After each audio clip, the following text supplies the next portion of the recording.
welcome to episode 2. We are going to be going over the secrets to undeniable confidence. Thank you to everybody who dropped a thumbs up. So I'm going to be speaking to Mr. Carter Cofield. There we are. All right, awesome. Well, first and foremost, thank you for taking a little bit of time out of your schedule. So for those who don't know you, can you give just a little brief synopsis of who you are? So my name is Carter Cofield. I am tax advisor, CPA extraordinaire. I have a simple goal of helping entrepreneurs live tax-free and just love what I do. And I'm happy to do it every single day. I don't feel like I have a job. I'm just doing what I love to do at Candy Store every day. All right, awesome. So since we're getting ready to go into another year, talk to me about what was a goal that you had for 2023 that you've been blessed to see come into fruition? That's a good question. Well, this year, so last year I had a goal of making $1 million, which was cool. We did it. This year I had a goal of investing $1 million, right? Which we were able to do. And it's just different levels of like wealth. It's like every time you hit a monetary goal, there's just a different goal, and every goal hits differently. I actually felt so much better investing $1 million than it did making $1 million. Right. And then the goal next year is to make my money make me $1 million. Right. So make $1 million passively. Those have been the goals, and it's just every goal feels better than the last because you're just at a different wealth trajectory than you were prior. So that was a big investing $1 million this year was a big goal. I actually just closed on a property yesterday for $1.2 million. So that helped us get over that investing $1 million threshold. And yeah, it's just like, every time you set a goal and you do it, like it's just a deposit into your self-trust bank, right? And every time you say I'm gonna do something, like whether it's getting up early or going to the gym or making a certain amount of money, every time you do what you say you're gonna do, it's a deposit into your self-trust bank. And then when you have something huge to do, when you're scared to do it, you can just look back on all those experiences. And one thing me and my homie says is evidence over emotions. Once you can look back on all the evidence, hey, I did this, I said I would do that, I did it, I said I would do that, I did it. When you got something big in front of you, you just can go all in on it because like every time you say you do something, you're going to do it. So that is a long way to answer that question. I love to hear that. I appreciate it. Now, next question. So obviously, this is episode 2. I intentionally picked the topic because, one of the things from the moment I've met you, there has just been this level of confidence that you've always had in everything that you do, right? For whether it's business or just your aura in general, which is extremely captivating, so clearly it works. Can you give us some details on kind of how you cultivated that, what went into it, where you started to see yourself shift and really, really trust yourself over time? Wow, that's a phenomenal question. So there's a few different. So there's levels to it, right? It's just like I mentioned, there's level two financial goals. There's levels to self-confidence, right? So it started young. Like, as you know, I lost my parents at 14 and 16, right? So the first bit of confidence was like, oh, I made it back into school, right? Because I took a hiatus from school because I had to get my mind together. Like, I wasn't in any place to continue going to school. So after my mom died, I took a couple weeks off school, and I went back. And I was like, yo, I made it back to school. I didn't think I was going to be able to come back here for a while. Then when my father died, I actually used school as a defense mechanism to avoid the pain. So I was like, oh, wait, when something bad happens, you actually have a choice. You can bury yourself in something negative, or you can bury yourself into something positive, right? So my father died a week before my ACT exam. It was my second time taking it. I got the highest score I've ever gotten on my ACT exam right after my father's death, because I was like, oh shit, well, I don't want to deal with the pain of losing my father, so I'm gonna I have to keep my mind busy, so I'm gonna just study all day to stop from crying. And that might not be the best way to deal with emotion, but it's a way to deal with it. And what it taught me is that when something bad happens, you have a choice on where your time goes. It can go something negative and go something positive. So that is when I was like, okay, anytime I go through something traumatic, it's up to me to make it work for me and not against me, right? God doesn't put you through anything. That God only put you through something so that you can get to something. So that's when the self-confidence starts to build. It's like, all right, well, whatever happens to me in life, bro, you can figure out a way to make it work for you. So that's when that's when like I started building this frame of like glass half full. I don't care what happens. There's always a lesson in it. My job is to find a lesson, and it really don't even matter if the lesson is true or not, because as long as you believe, right? So I've convinced myself, and my parents died at 16 years old because God wanted to give me a head start on life against everybody around me.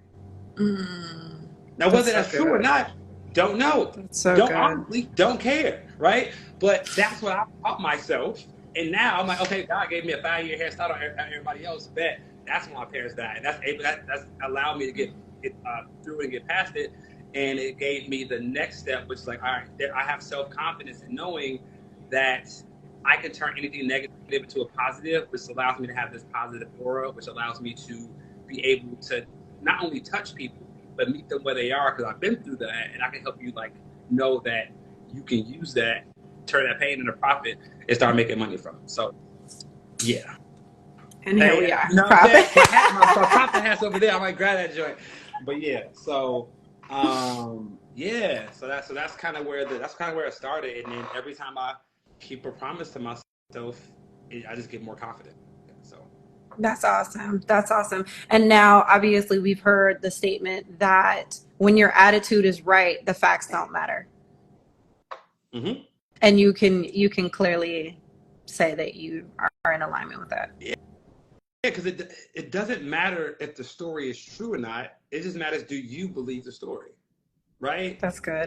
Like Michael Jordan used to make up stories about other players before the game, just to score 50. And after the game, he'd be like, oh, my bad, that shit ain't happened for real. Like, what? Like you know what I'm saying? Like, what type of, like, that's the level of mental gymnastics that you have to play to make sure you stay at a high level. So, like, it doesn't matter if the story is true. It's just like, yo, just run the play. That's so good. Now I want to go ahead and pivot. First and foremost, thank you for sharing. You know, always appreciative of you. So now let's pivot, right? Let's talk about this fitness journey, because this is different. Like, this is a different Carter. This is definitely a different version of you. Can you give us the backstory about were you into sports when you were younger? Right? When did your relationship with health and wellness, fitness, nutrition, when did that start? Like, when did you really start to develop an awareness of, I really need to place all bets on me?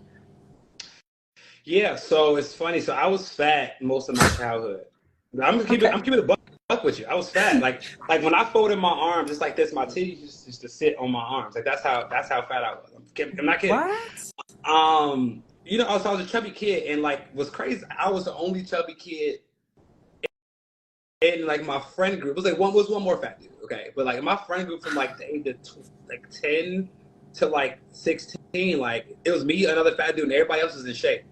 And like we would go out to get girls, and I just couldn't get girls when I was big, right? And I was like, yo, like, so I had two choices. Either I lower my self-esteem, or I lower the target of the person I'm going to get, which is not going to happen, or I got to find a way to compete with all these other dudes around me. So I was like, all right, bet, like, this weight got to go. And like, it was my summer from 8th grade into my freshman year of high school. I mean, I'm sorry it's shallow, but like, this is real, right? So like when I graduated 8th grade going into high school, I was like, I got a fresh start to like, I'm about to go to a school where nobody knows me. They don't know I used to be fat. I got this summer to get this shit off me. So I'm talking about like Slim Fast, morning jogs. Like, Slim Fast is a thing. It worked for your boy. Like the dollar salads from McDonald's. So instead of going to McDonald's and getting a 99-cent cheeseburger, I'm getting 99-cent side salad. I'm keeping it a buck. Like, and then by the time I got to freshman year, I was like, yo, like, a lot of the weight was gone. And I wasn't muscular, but I wasn't fat. So that's when I really got into sports. I played basketball and football. most of high school, and then so I started getting in shape. But really, what took it to another level in my fitness journey was my freshman year in college. I was good at basketball. I was decent, but I wasn't like good enough to like make the team or nothing, right? I barely played my senior year. I got cheated on by my girlfriend at the time, my freshman year of college, right? Yeah, and like it happens, right? You're college, right? So I'm like, and then like it was like traumatic pain, like almost level to like parents like dying. It was like traumatic pain. Wow. Like I now knew that. Guess what? When pain happens, I have two choices. I can take my time and invest it in something that's detrimental, like drinking, or I can put that time and pain and energy into something that's constructive. I was in the gym 7 hours a day playing basketball. No joke. Like anytime because that's the only time I couldn't think about it was in the gym. So I would go to class. I would be in the gym for 5 to 6 hours a day. I got so good that actually my sophomore year, I made the practice team on the U of I basketball team. Like that's how good I got. So then I was like, okay, well, like I started falling in love with the gym. But like literally, like one of the stories of my life is that when something traumatic happens, like just go all in on something because you get all this energy, you get all this like pain, like just put it to use to help you. And so that's when I really got into like being an athlete, and I got the athletic build. And I found out that girls like the athletic build. It's easy to get girls when you like look good. And then like it helps in business as well. But then I was like, all right, well, fitness is going to be a part of my life for the rest of my life. And then here we are. I love that. I love that. Yeah, you learned some new stories today. All right. This is definitely all brand new. This is great. Yeah. Definitely going in the vault. Now my next question is, where you are today, and if I'm not mistaken, you've had several $1 million days. You are still you are still able to make fitness a priority. What does your schedule look like? Are you a 5 a.m.er? Are you up at 5 a.m.? No, absolutely not. I had the 5 a.m. phase for like a month and a half, and I was like, yo, this is just not. I read the 5 a.m. club. I was like, I'm doing it. And like, I would just have to take a nap at 2 o'clock every day. I'm like, well, what's the point? Like, you know what I'm saying? Why don't I just wake up at 7 and not need a nap in the middle of the day? It just didn't make any sense. So, so fitness is a part of my life because anything that's important to you, you can make a part of your life, right? If you get a dog, you're gonna have to walk the dog in the morning. It's just something that you now have to do. You didn't have time to do it before, but when you got the dog, you made time. So the gym is just something that you either make time for or you don't. When I looked at it like somebody like Dwayne Johnson, who's doing 3 movies at a time, if he can go to the gym 2 hours a day, I don't have an excuse to say I can't go to the gym. Like when Kevin Hart was on his fitness journey, he like they have the same 24 hours I do. They're making exponentially more money than I make. So they still make time for the gym. So my thing was like, it's just you make time for it or you don't. And I decided to make time for it. So I work out at about 7 to 9, and I just tell my team, my clients, you just won't hear from me between those times. I don't talk on the phone in the gym. I don't text people back in the gym. My phone is do not disturb. I have a trainer. He don't play that. And what I learned is that like that win in the morning just makes me so much more alert the rest of the day. Like I'm just on top of it. All right, my biggest fight for the day is the fight I have with my trainer. After that, like everything else is cakewalk. Like you said, how many sets of squats? Like you know what I'm saying? Like yo, like I'm just anything else is a cakewalk. So you just killing the hardest thing in the morning. So I prefer to work out in the morning. I try working out in the afternoon. I try working out in the evening. It's just not the same. So I get my workout done in the morning. Okay. There we go. Now nutrition. Let's talk about it. Okay. How is your eating? Are you super disciplined? Do you have room for opportunity, or what does that look like? Yeah. So I'm not the most disciplined person, contrary to most people would believe. I'm a person that learned early on that Carter Cofield needs to discipline his environment, right? So If something's in front of me, like it's a problem. So like I just don't let stuff in my house. So I don't eat bread. Okay. Um, I have a low carb diet. I don't eat uh my first actual meal until about 1 o'clock. So like a morning fast. So I'll do a smoothie. So I'll do a smoothie after the gym. Don't eat before the gym. Um, so I'll probably wake up at 7. Don't have my first meal. It's about 1:30. Super low carbs. Then I'll eat again at night. But so I have a house mom in Colombia that cooks every meal for me. So every meal is fresh. Every meal is cooked. I don't let her put rice in. I don't let her bring bread in the house.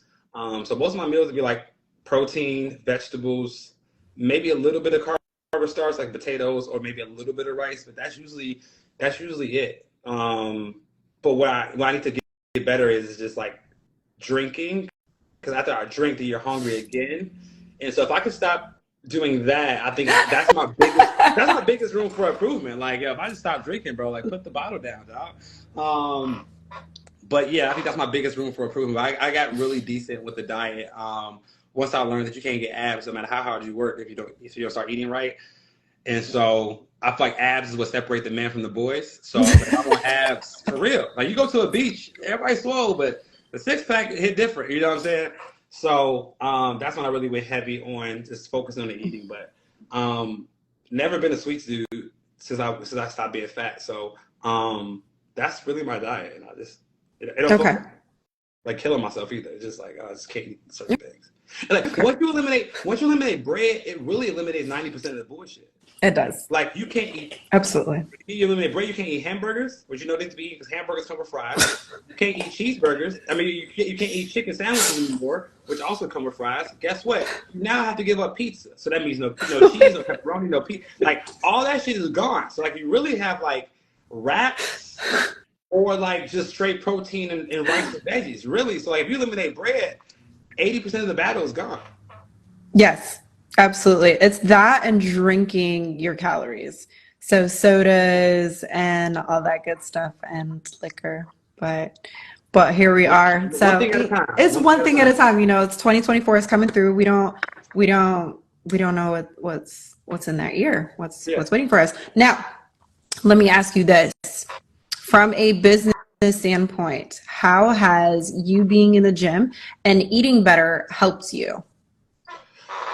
Well, one, you just have more energy, right? When you are in shape and you're eating right and you're healthy, you just have more mental clarity, which obviously is going to help you do the things that you need to do at a high level.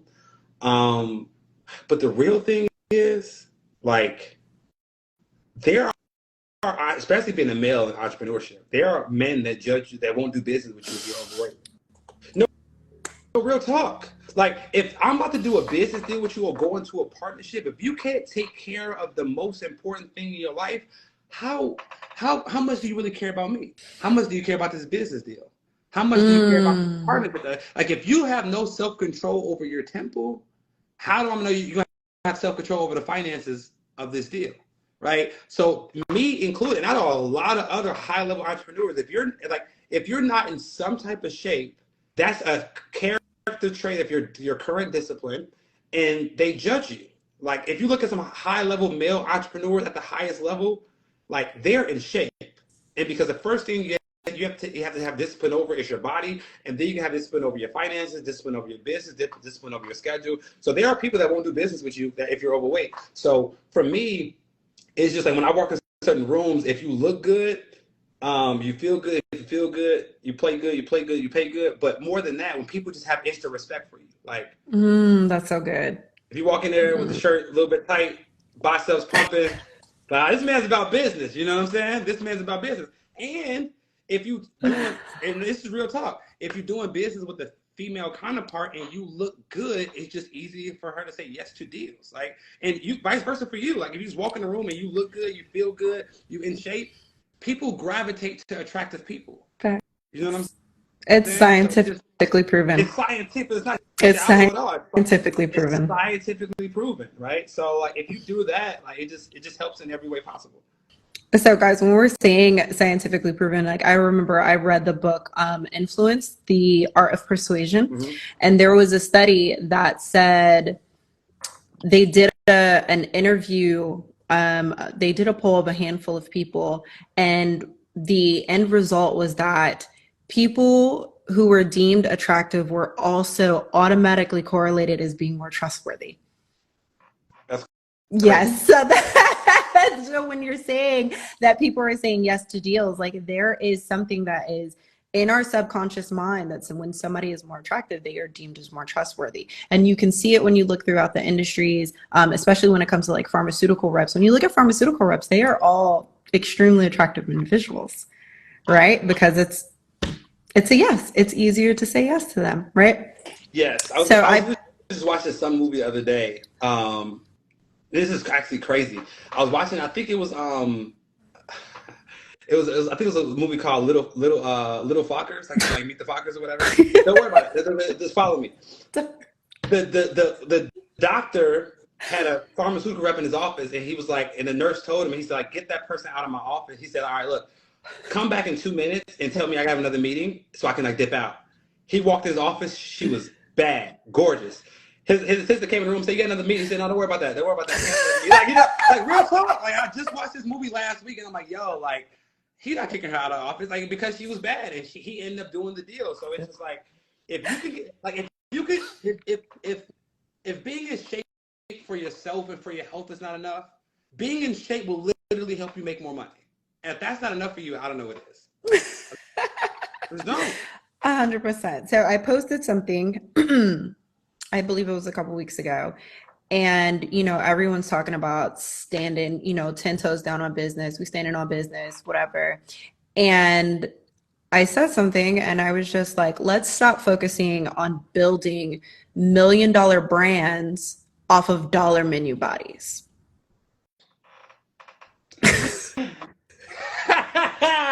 Shit.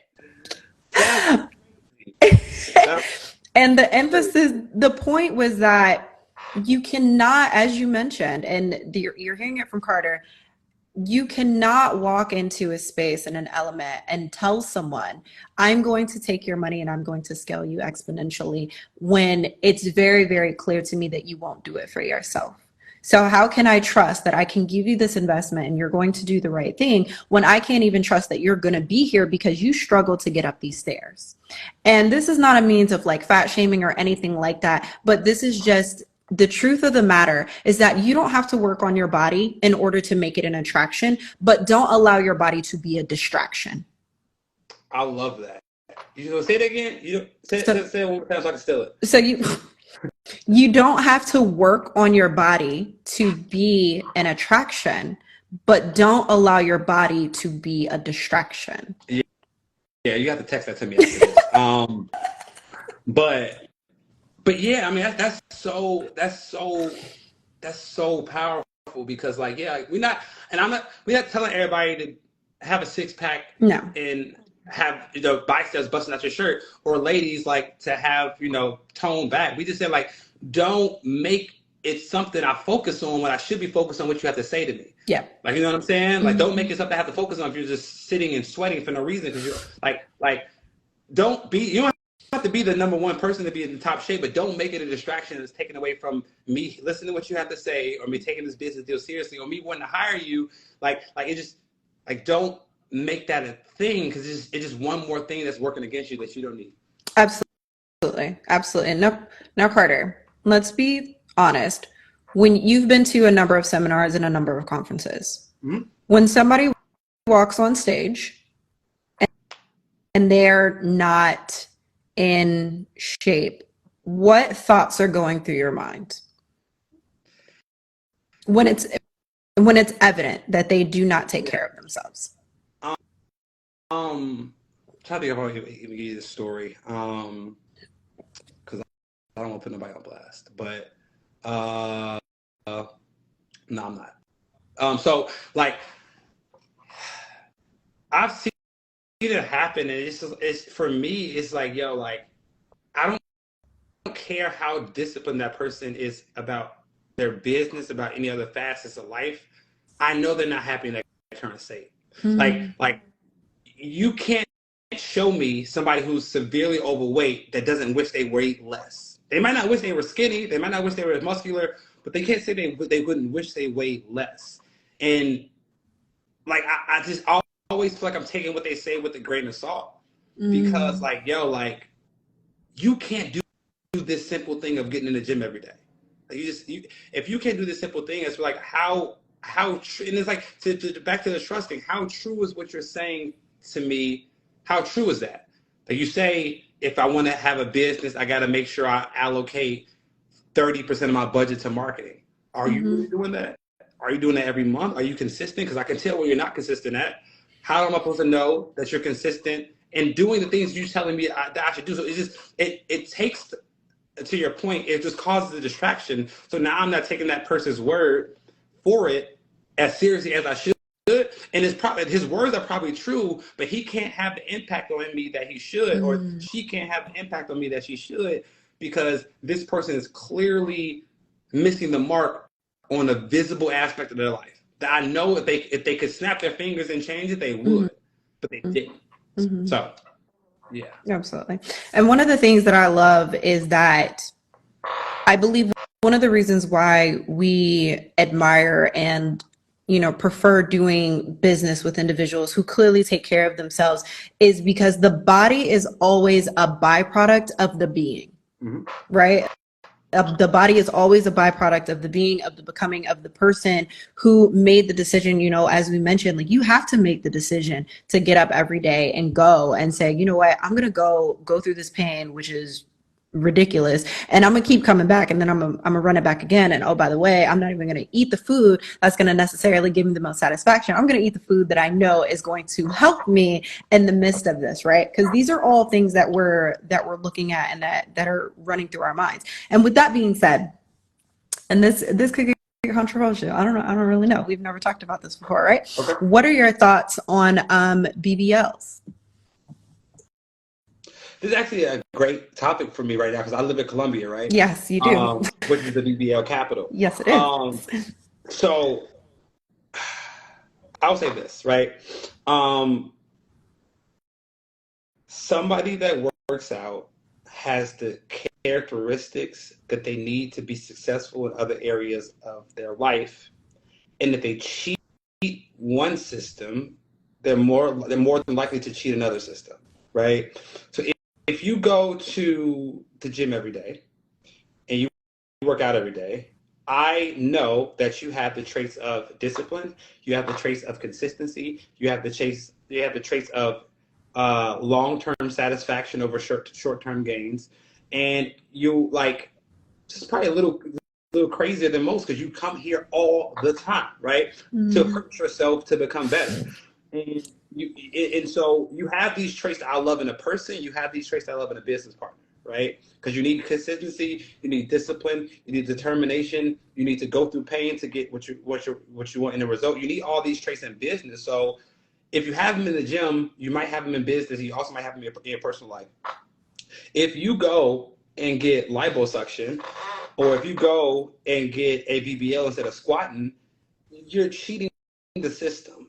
And if you cheat the system of your body, then why wouldn't you cheat the system in business, right? If you're looking for the shortcuts in your real life, then how do I know that you won't look for shortcuts in your business? Like, it's so much easier to do a shortcut in business and try to cut corners and try to like take advantage of people versus actually building a relationship. It's so much easier than doing that than sitting on a surgical table to get a surgery. So if you can sit down and think like, I need to get surgery to lose this weight, then if you can take it extreme that far, I know you a shortcut business. I know you a shortcut life. If you would cheat through the body, you would cheat in business. You might cheat in your relationships. So I just don't like the characteristic of it. Again, now would I date a girl? Maybe, maybe not. But like, if you don't get to be like, what I respect about Colombian women is they get the surgery, then they go work out to make everything match. I don't like about Americans when they do it. They go to the surgery, then they don't match, and they get liposuction trying to make it match. It's just a bad look. Okay. I was just curious about it, because I had the very same mindset in regards to you.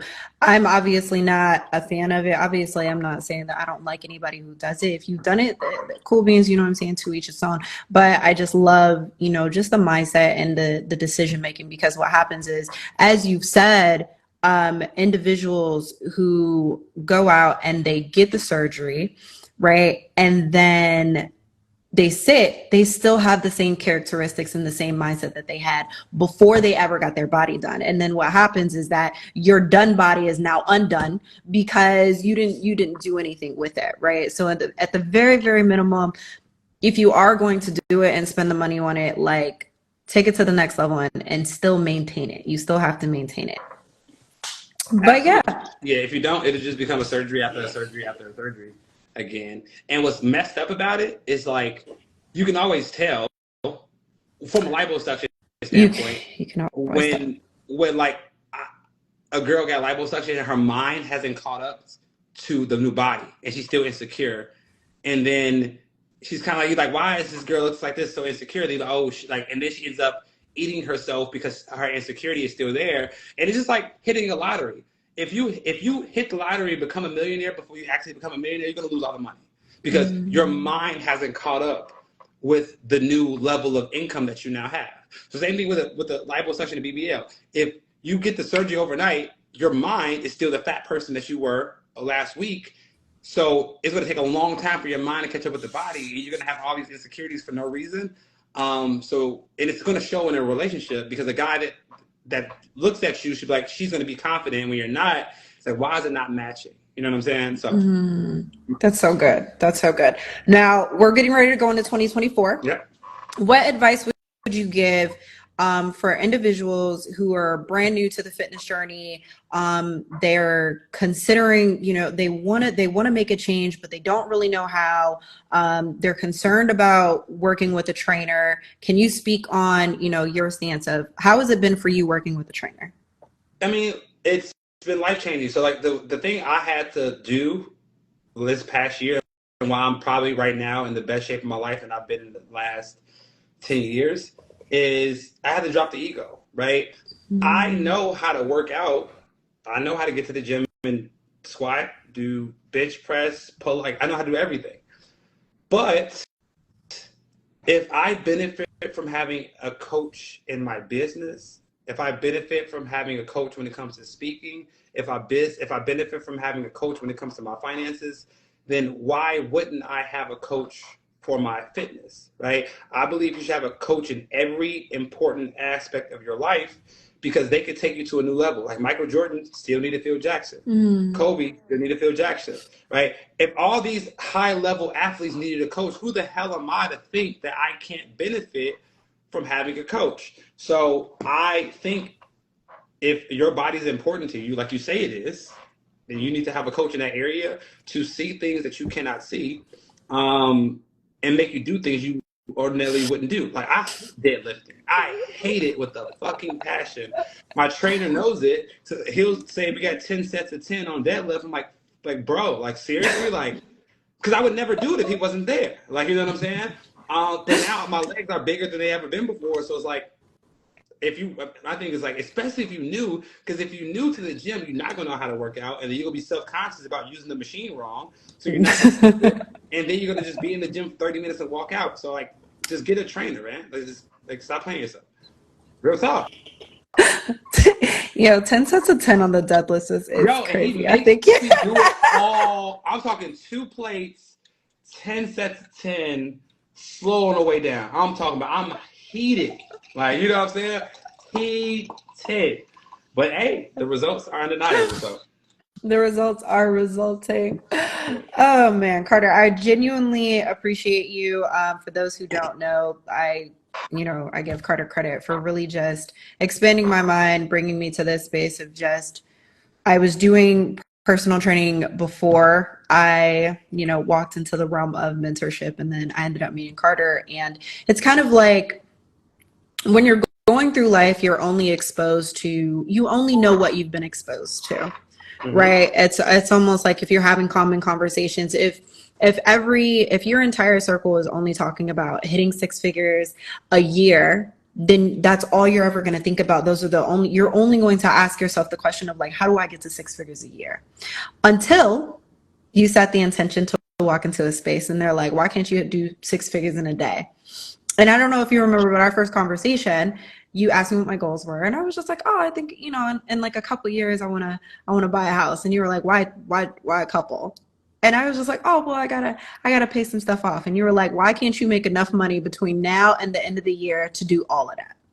And that was the first time somebody had ever challenged me to that and, really raised my awareness. So I'm sitting here telling you guys, like, getting a mentor is one of the best things that you can do from any aspect, as Carter has mentioned, because I would have never even known that, my floors could become my ceilings, and it's so different, or my ceilings could become my floors. There we go. I said it backwards. You just weren't going to say anything. Thanks, Carter. But you're on a roll. I'm like, I understand what you say. I'm sure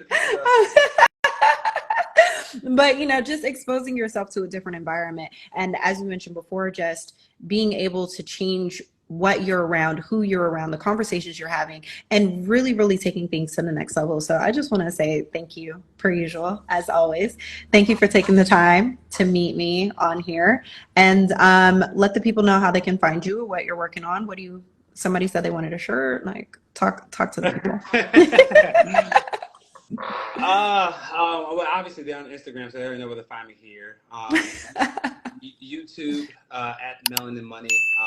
We have like 40,000 subs, so we'll probably be 100,000 within the next few months. Let's go. And next year, I mean, sky's the limit.